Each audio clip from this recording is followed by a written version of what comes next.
Hi, this is Steve, and in this video I'll talk about retained earnings.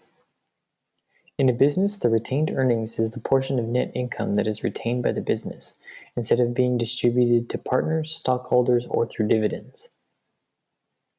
I'll be using the accounting labs on Crown101.com, so we can click the retained earnings lab and generate an exercise to get started. Our exercise prompt says, DEF LLC has a common stock balance of $204,000 and a retained earnings balance of $50,400. This year, DEF LLC has received a net income of $21,200 and paid out $9,630 in dividends.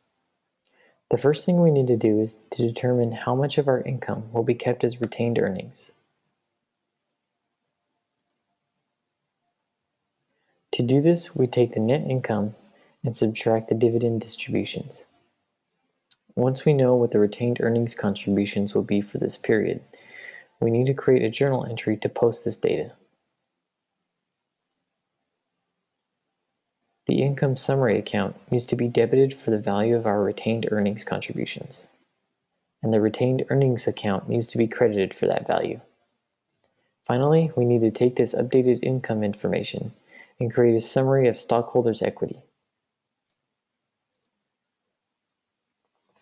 We enter the common stock value given in the prompt. Then in the next line, we enter the new value of retained earnings, which is the sum of retained earnings before this period and the newly determined retained earnings from after this period.